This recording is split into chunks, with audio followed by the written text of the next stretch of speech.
তো আম্মাজান কেন কান্দেন?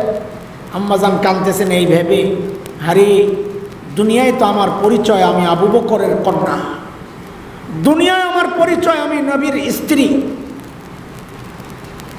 হাসরের মাঠে দাঁড়ায়া যদি দেখি এই পরিচয়টা পাল্টাইয়া গেছে, তখন আমার উপায় কি হবে?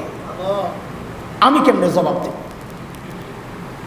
কল্পনা করা যায় কোথায় সাহাবায়ে কেরাম, কোথায় আমরা?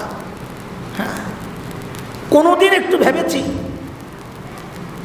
কোনোদিন যে একটু ভেবেছি যে আল্লাহর আদালতে সবাইকে তো যেতে হবে, না দু একজন বাদ যাবে? আল্লাহর সামনে দিয়া যাওয়া ছাড়া কেউ পরের ধাপ পার হইতে পারবে?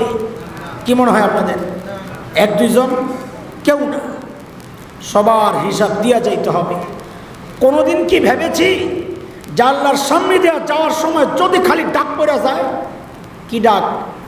ওয়াকিফুহুম ইন্নাহুম মাসউলুন, ওরে আটকা, ওরে আটকা, ওকে জিজ্ঞেস করতে হবে। কোনোদিন কি ভেবেছেন? যদি না আটকায় ফেলে, আর যদি আমল নামা খোলা হয়, হ্যাঁ, দুর্গন্ধ ছাড়া কি বের হবে বলেন আমাদের আমল নামাতে? হ্যাঁ, দুর্গন্ধ ছাড়া বের হবে কি? আর ওই আমল নামার ভেতরের জিনিস যখন প্রকাশ পাওয়া যাবে, আল্লাহর পরবর্তী যে হুকুমটা আসবে ওইটা নেওয়ার মতো সাহস কার আছে? কি হুকুম? আজকে আল্লাহওয়ালাদের সাথে বসে রয়েছি, আল্লাহ কিচ্ছু বলেন না। আজকে নেককারদের সাথে বসে আছি, আল্লাহ কিচ্ছু বলেন না। হাসরের মাঠে ওই সুযোগ থাকবে না। যখন প্রকাশ পাওয়া যাবে আমি ভালো মানুষ না, অপরাধী, তো সূরা ইয়াসিনে আসছে, আল্লাহ তখন কি বলবেন? আল্লাহ ডেকে বলবেন, ওমতাজুল ইয়াওমা আইয়ুহাল মুজরিমুন, ও অপরাধীরা, দুনিয়ায় আমার নেককার বান্দাদের সাথে ছিলি, কিচ্ছু বলি নাই, আজকে সেই সুযোগ নাই। আজকে তুই আলাদা, আমার নেককার বান্দারা আলাদা।